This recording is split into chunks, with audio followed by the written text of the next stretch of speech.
Hi everybody, how's it going? It's Jackson. Welcome back to the Golden Vendor and Father Ool run-throughs for the Elder Scrolls Online. It's the 4th of April. So this set here, we've got two helms, we've got Iceheart, and we've got Troll King for the Golden Vendor. Both of these are base game dungeons. I've got to be real with you, both of these veteran dungeons are pretty easy, even on like hard mode these days. Like Iceheart with Drodder, you just got to make sure you avoid the AoE that she throws down when she teleports, and what's her name, the lava queen, I think her name is, when she does, like, when she slams a sword into the ground and creates all the lava things, you just make sure you run away and hide behind like the wall on the side and basically skip most of it. Her heavy attack also does a lot of damage if you're a tank, but that's kind of it. Like, as long as you avoid most of that stuff and just like heal, constantly be healing in the lava queen one, you're usually fine. Like, these things are old, there's no real DPS checks unless you're like got a really bad team. So I don't think you should buy these just because it's so bloody easy to stay alive in them these days. So yeah, that being said, Iceheart and Troll King, they're both very good sets. Iceheart is probably one of the best progression sets in the game for damage dealers because you deal crit damage, it gives you a shield, and you get like an AoE frost damage effect around you as well, like an AoE cloak. The uptime is the same as the cooldown. You probably won't get 100%, but you'll get it pretty fucking constantly. Like, especially when your crit is like 50%, you'll usually get it constantly. Now, Iceheart is interesting. Most monster sets in this game, the 2-piece isn't impacted by quality, but this one actually is. The frost damage isn't, but the shield actually increases with quality. So if you go gold, I think it goes up to 2500, which is weird. Troll King, also another one where the quality affects it. So when this goes up to gold, it increases the health recovery it gets. Troll King is a very interesting and it's a very niche one. So basically just heal an ally when they're low health to get a bunch of health recovery. That's all there is. Simple, fire and forget. It like I said, it's pretty niche though, but the niches that it has, it fucking rocks at them. So basically, there's a lot of heal reduction mechanics in like difficult PvE content. Some examples is Cloud Rest, the execute phase when you go into like, she turns into a ghost form. There's like effects there that really reduce how much healing you get. And also another good example is Sunspire Locustes, the ice dragon. He has a Frost Tomb mechanic that severely reduces the healing taken by allies. In those cases, health recovery isn't impacted by those health healing done reductions. So in those cases, it is a very strong monster set. That's mostly the only places though I'd really ever use this. Like for base game, it's also a pretty good healing set because you just chuck it on and it's nothing you need to think about. So yeah, but those are the only real places I would use this properly. Like I said though, don't buy them here. Just do the dungeons. They're really easy to do. So yeah, Jury. It's interesting because we've got 4 medium sets. Not very often we get this sort of thing. Now, some of these are good, some of these I think are pretty forgettable. In most cases, I never really suggest buying gold Jury, but I'll still talk about them anyway, because yeah, at least they're interesting. Deadwater's Guile. This used to be much stronger. This comes from Murkmire or Black Rose Prison. Sorry, I forgot to say, this comes from Direfrost Keep. This comes from Blessed Crucible, if you want to know where they come from. Yeah, this one, Murkmire or Black Rose Prison. You can get it from both of those places. It's pretty unique because this, I think, Asylum Sanctorium are the only 2 where that happens. This one here, basically every time you kill something, you get 14 to 15 ultimate. It must be enemies that you kill. It didn't used to be that way when it first came out. It was very strong back then, but now, any enemy that you get 15 ultimate for, you have to actually get the last hit on them. It's just like the Endeavors, how they used to require like kills to class abilities or weapon skills. It's the same thing. You have to be the person that hits them last when they die. The stamina and health 3 to 4 piece isn't amazing. I mean, it's fine, but it is a bit limiting. That's the only thing. So not really something you want to use. I mean, you don't want to use it anyway in group play. But like mainly on like a stamina build in solo play, this is really good. On a Nightblade, in solo play, this thing fucking rocks. Because Nightblades get a ultimate called Soul Harvest. So anytime you kill an enemy, you also get 10 ultimate from this. So running Dead Waters and Nightblade with Soul Harvest, plus using something like Fighter's Guild, Banish the Wicked, 3 ultimate whenever you kill an enemy with one of these skills slotted. So on your back bar, run Soul Harvest. On your front bar, run Dawnbreaker. Just AoE everything. Basically, every time you Dawnbreak something in like a public dungeon, you'll have Dawnbreak fucking immediately. It's like, it's really cool. Just not really like the best set you could get. That's all. But it's still really interesting and a very fun way to play the game, I think. So yeah, definitely an interesting set. Just not something I would buy in gold quality. You can just buy the... Because here's the thing. The quality impacts it, but at green, it gives you 14 ultimate. It's like, oh my god, 1 ultimate. What am I going to do? So yeah, I'd personally just buy the jewelry from guild stores because it'll be really cheap there. It's like maybe a couple thousand. Like even green stuff, because like I said, it's only 14 ultimate instead. So who fucking cares, really? So yeah, wouldn't buy this here. Next, Hounds. A lot of weapon and spell damage. The 2 to 4 piece is pretty good for damage dealers. Basically, heavy attack, you get more damage and you reduce the damage that your target does to you. The duration is impacted by your weapon and spell damage, so you can see it gives you your durations with your current buffs. And I'm pretty sure that will change like when you have major sorcery and vitality and stuff, so you want to check that stuff when it's up. But yeah, this set is interesting. It's not... it's basically to be used on like the heavy attack sorcerer builds, you know, like with your sergeants and your noble duelists or deadly or whatever that stuff is. It's not great for for group play, because usually your teammates are going to provide you with major courage and they're going to provide your enemy with major cowardice. In solo play though, it's pretty good because it's like a utility heavy attack set. You get you get damage, you reduce your enemy's damage. So if you're doing like something new and you're not used to it, you can put this on like tough bosses when they hit you with heavy attacks and shit. It'll just do less damage and stuff. Yeah, outside of that, wouldn't really use it in anything. This comes from Balsanar, so this is a very new set. Balsanar was only like a few years ago.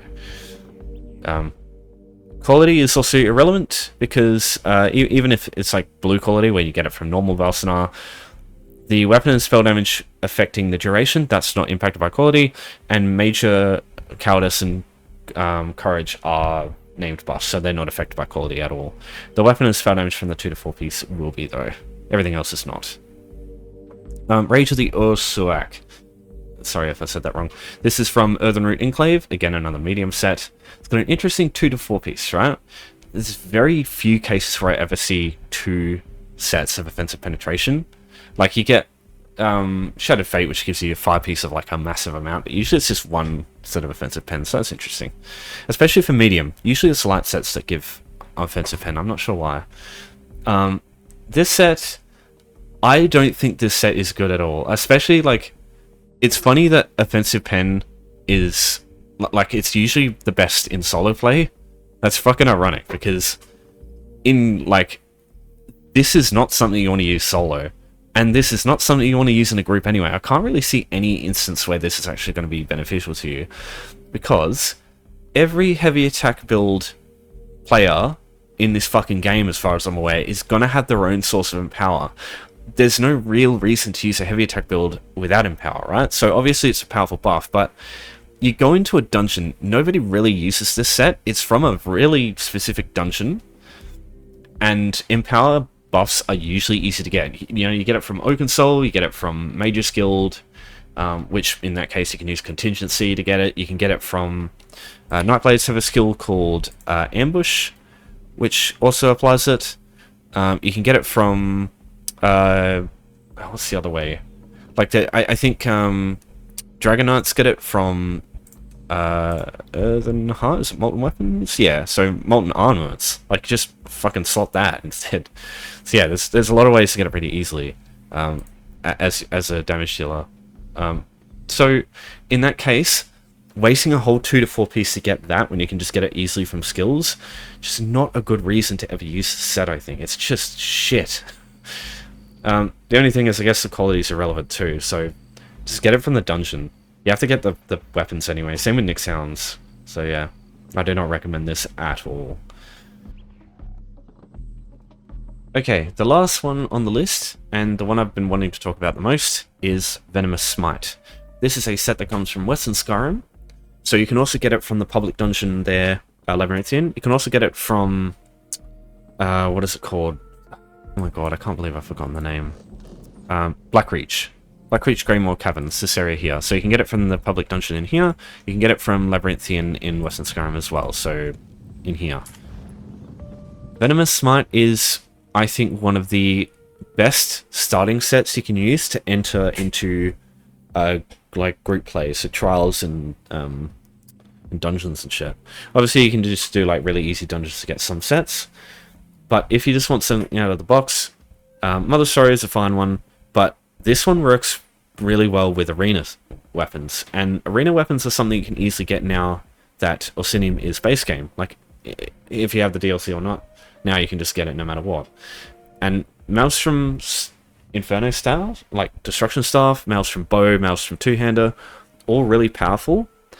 And the only thing is, like, sets like Mother Sorrow, Order's Wrath, and all that, you want to use it on both bars, whereas this, you can have it on your front bar, and it doesn't really impact it too much, because when the proc applies, you don't have to have the 5-piece up for it to remain. So you hit the enemy with the poison AoE, it stays, and you just hop on your other bar, and it will stay. And then it'll go away, and the 15 seconds will come up, and then you swap back to your front bar, and you'll crit again, and you'll apply it. So it's just really easy to use with when you don't have the 5-piece on both bars, like both skill bars. So for that reason, I really do endorse this for... Like, this is the one I choose myself whenever I just, like, build a character and I'm like, just want something easy to use. I just use this and, like, Order's Wrath. I also use it with, I also have, my main ones use Rip the Depths with Venomous or Pillars. So, yeah, I use this a lot. So, I recommend this a lot. I wouldn't buy this on here for gold quality because the quality is not actually impacted. But it's, like, just as a set, it's really good. So I definitely look at this. Because Labyrinthian as a dungeon, a public dungeon, there are so many good chest locations in there that are like easy to reach. So yeah, definitely recommend this one, just not here, obviously. Okay, now onto the stuff available from Vala Ool. So starting off with the leads, we've got Ruinblood Coil and Tutambu Chrysocollas. I think that's how you say that. Okay, now I just want to quickly spoil this. I don't think either of these options are worth buying for Archive of Fortunes, and I'll explain why. So, Ruinblood Coil. This is part of the Mark and Ring of Majesty. You get this from killing Banished Cells enemies. Banished Cells is a base game dungeon. On normal, it's very, you can kill these fuckers really quick, and usually it only takes a few mobs. So, buying this for 5,000 Fortunes, I just can't see a reason, because you need the Deadlands DLC and Blackwood DLCs anyway to be able to access this. So...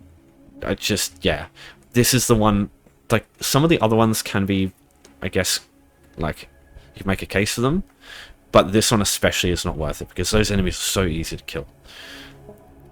Yeah, Markin is a great mythic, one I actually use in PvP in the very rare circumstances I enter those places, but yeah, it's just, wouldn't buy this one here. It's just really easy to get, naturally. And same thing with Tutambu Chrysocollas. This comes from Abyssal Geezers in Somerset. Again, Left-Hander's Aegis Belt, really good mythic that basically sorry, I should explain. Markin, it just gives you a bunch of stats basically, like physical resistance and resistances, and it gives you weapon and spell damage basically. So it's boring, but it's quite strong. Left-Hander's Aegis Belt, when you roll dodge, it gives you a huge shield. And that... Usually roll dodge is better when it just, like, avoids damage. But there are some cases where that actually has a pretty significant impact. Mostly in PvP. Places where you can't dodge attacks. So, Templar jabs, like beam-based attacks, things like that. I think Dragon Knight Leap is that unavoidable these days? I don't know if they ever changed that. But yeah, there's some cases where Left-Hander's Aegis Belt is good, but Somerset Abyssal Geezers they take a little while solo, but usually there's heaps of people doing them, and even when they're solo, it's pretty easy. Like, some of the other things for the Left-Hander's Aegis Belt, I'll probably go those, but definitely not this one. I think this one's not worth buying. Because yeah, it's just an easier one to do. So yeah, neither of these I would buy. I don't think there's a fragment this week. I can't see one here. Yeah, as always, you've got the books. You've got Littlest Time Shell. You've got Visitor's Guide to Wandering Peninsula. Merkmire Treasure Map is the one at the moment. This is the place where you actually get Deadwater's Guile, if you want that. But yeah, again, never like spending Archive of Fortunes on these because usually they're pretty cheap on guild stores. If you want the Ginger Big-Eared Kitten, it's a public dungeon thing that you can get. You kill the enemies there and it like drops these. That's one of the ones here. I never like buying these either because like look at the price in guild stores. They're very cheap anyway. Okay, so scripts wise, we've got intellect and endurance for the affix. For the focus, we've got poison damage. For the signature, we've got Knight's Valor. I don't really feel like poison damage is okay, but yeah, I don't feel like any of these are super utilized in much stuff. So yeah, I wouldn't really worry too much about these. Veladreth Shoulder is the current style page. Veladreth is Cradle of Shadows. It's quite an old dungeon now. This set is relatively strong as a damage dealer set. This is the style though, just be aware. And yeah, it's funky looking. It's like a God, what are they? You know the big Yagra monstrosities? If you did the geezers for Somerset. Hold on, I'm gonna get you a picture. Because yeah, in my opinion, it's quite ugly. Yeah, here it is here. Look at this fucking thing. So there's the shoulder. That's what the helm looks like. If you want to creep people out, you can go ahead and get that. But yeah, it's definitely weird. Companion jewelry is the companion equipment. These can be quite expensive to buy yourself. So this might be a decent fortunes option to try. But just remember, it's bound on pickup, so you can't sell these. So if you want to try and avoid buying shit, because some of these can be quite expensive, yeah, you can do it that way. So for the housing stuff, we've got a Nord candle, we've got an Elsewhere rug, we've got a Dwarven bookcase. This Dwarven bookcase is worth quite a bit. I think it's like 100k sometimes. So yeah, for 2,000 Arc of Fortunes, I think that's actually quite a good deal. Just be aware, again, you cannot sell these. They're bound as soon as you pick them up, which is fair enough. Yeah, and then you've just got the other stuff, and the Shadow to Lessia deck fragment. I don't know if this changes. Pretty sure it does, but yeah. And that should be everything. So again, if there's anything I miss, if I got some information wrong, if you've got any cool stories about any of the stuff you use here, let me know in the comments. Because yeah, that'll be definitely helpful.